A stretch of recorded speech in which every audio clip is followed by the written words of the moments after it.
Hello everyone, this is Mohan Bhai. Welcome to our YouTube channel. ఈ వీడియోలో NCERT class 7th chapter 2 inside our earth గురించి చూద్దాం. So the earth our homeland is a dynamic planet. It is constantly undergoing changes inside and outside. Have you ever wondered what lies in the interior of the earth? What is the earth made up of? So earth starting నుంచి earth formation నుంచి ఇప్పటి వరకు కూడా dynamic changes అనేది చూసిందనమాట. So inside outside change అవుతున్నాయి. So అసలు ఈ ఎర్త్ లోపల ఏముందో చూద్దాం అనమాట. సో ఇంటీరియర్ ఆఫ్ ఎర్త్ చూస్తే మనకి crust, mantle, core అనేది 3 layers ఉంటాయి. So just like an onion, the earth is made up of several concentric layers with one inside the other. So the uppermost layer of the earth surface is called crust. So uppermost layer crust.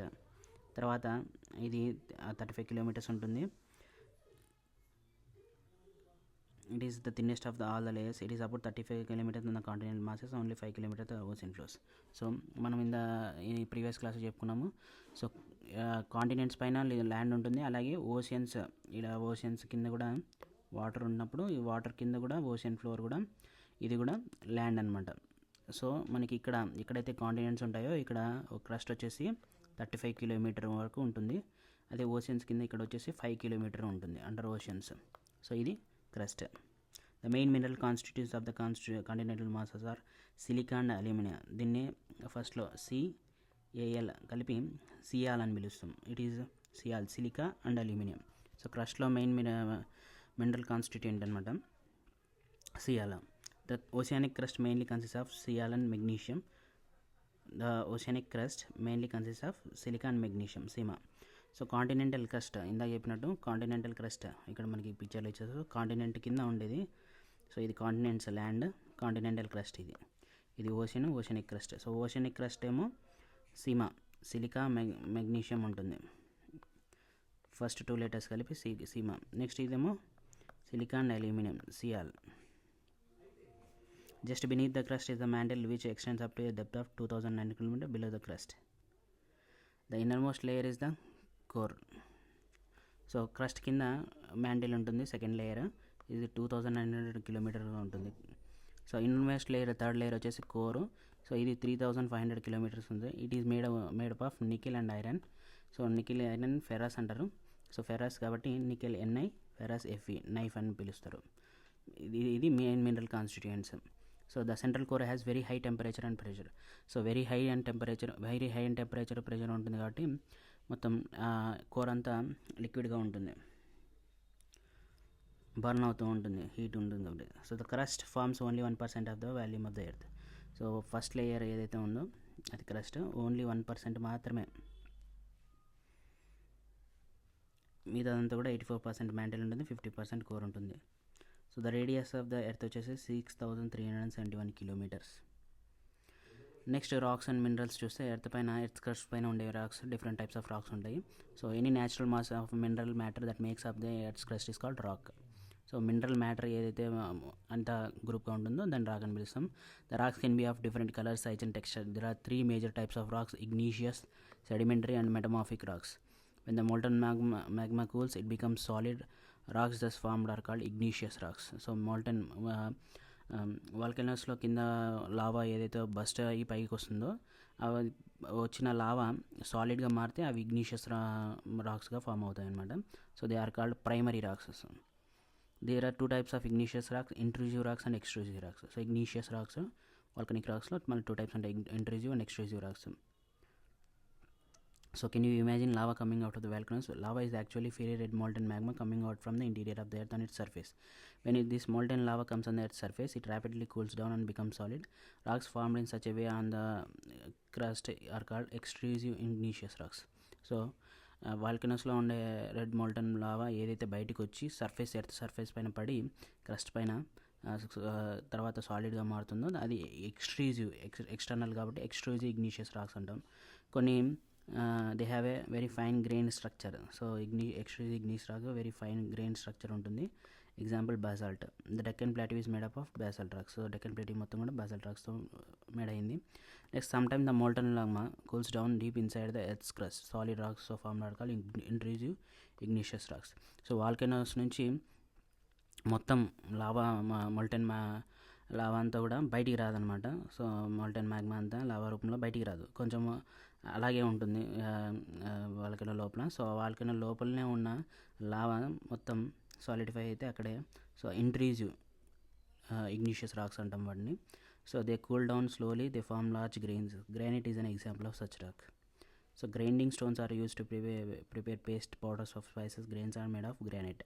So గ్రానైట్తోనే వీటన్ని powder spice చేసే వాటిని prepare చేసే paste powder prepare చేసే స్టోన్స్ని గ్రానైట్తోనే చేస్తారనమాట. అలాగే గ్రానైట్ని use చేస్తున్న house కన్స్ట్రక్షన్స్లో కూడా ఫ్లోర్ కింద గ్రానైట్ స్టోన్స్ యూస్ చేస్తారు. So rocks roll down, crack and heat each other and are broken down into small fragments. These smaller particles are called sediments. These sediments are transported and deposited by wind, water, etc. These loose sediments are compressed and hardened to form layers of rocks. These types of rocks are called sedimentary rocks. For example, sandstone is a sedimentary rocks. So ఈ racks అన్నీ కూడా కొన్ని mountains నుంచి ఇలా role అయ్యి ఒకటి collide అవుతాయి, crack అవుతాయి, తర్వాత heat each other broken and small ఫ్రాగ్మెంట్స్గా ఫామ్ అవుతాయి. సో ఈ స్మాల్ పార్టికల్స్ అన్నీ కూడా ఒక ఫ్లోర్ పైన ఇట్లా డిపాజిట్ అవుతాయి. ఈ సెడిమెంట్స్ అన్నీ కూడా డిపాజిట్ అయ్యి విండ్కి, వాటర్కి ఒక చోటు నుండి ఒక చోటు ట్రాన్స్ఫర్ అయ్యి ఒక చోట అక్యూములేట్ అయ్యి సెడిమెంట్స్ అన్నీ కూడా హార్డ్ అవుతాయి. సో ఈ హార్డ్ లేయర్స్ ఆఫ్ రాక్స్ని మనము సెడిమెంటరీ రాక్స్ అని చెప్తాము. Example Sandstone is made from grains of sand. These rocks may also contain fossils of plants, animals and other microorganisms that once lived on them. So igneous sedimentary rocks can change into metamorphic rocks under great heat and pressure. For example, clay changes into slate and limestone into marble. So igneous sedimentary rocks change అవుతుంటాయి, into metamorphic rocks గా change అవుతాయి. Third form of rocks. So example, clay changes into slate and limestone into marble. So rocks are very useful to us. The hard rocks are used for making roads, houses and buildings. Use stones in many games. For example, 7 stones. So rocks అనేవి చాలా use, కన్స్ట్రక్షన్స్కి use చేస్తాము, buildings, roads కన్స్ట్రక్షన్స్కి use చేస్తాము. అలాగే red fort కూడా red stand స్టోన్తో made అయింది. ఇది వైట్ మార్బుల్తో తాజ్మహల్ కూడా కన్స్ట్రక్ట్ చేశారు. You will be surprised to know that one type of rock changes into another type under certain conditions in a cyclic manner. This process of transformation of the rock from one to another is known as rock cycle. So you have already learnt when the molten magma cools, it solidifies to become igneous rock. These igneous rocks are broken down into small particles that are transported and deposited to form sedimentary rocks. When the igneous and sedimentary rocks are subjected to heat and pressure, they change into metamorphic rocks. The metamorphic rocks, which are still under great heat and pressure, melt down to molten magma. So మనం first ఇగ్నిషియస్ racks చూస్తాం. So ఇగ్నిషియస్ racks collide అయ్యి ఒకటి గుడ్డుకొని సెడిమెంట్స్గా form అవుతాయి. So ఈ sedimentary రాక్స్గా form అవుతాయి. Sedimentary rocks మళ్ళీ heat వల్ల ఇగ్నిషియస్ rocks sedimentary racks మెటమార్ఫిక్స్గా మారుతాయి, అంటే చేంజ్ అవుతాయి.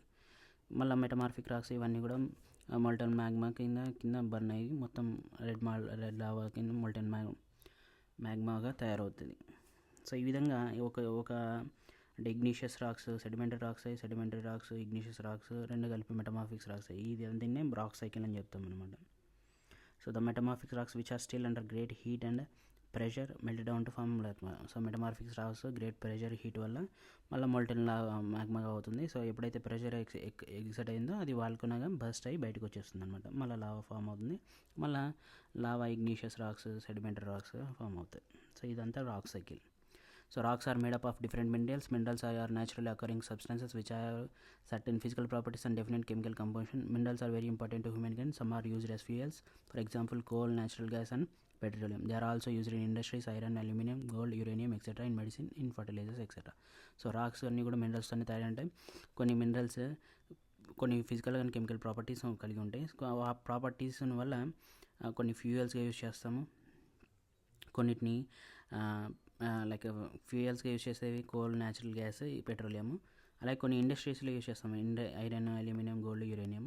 మెడిసిన్స్లో కూడా యూజ్ చేస్తారు. అలాగే ఆర్నమెంటల్ ఆబ్జెక్ట్స్లో కూడా టాల్కమ్ పౌడర్ అలాంటి వాటికి కూడా యూజ్ చేస్తారు కొన్ని మినరల్స్. ఇక్కడతో సెకండ్ చాప్టర్ కంప్లీట్ అయింది. నెక్స్ట్ వీడియో మళ్ళీ కలుద్దాం. Thanks for watching. Do subscribe to our channel.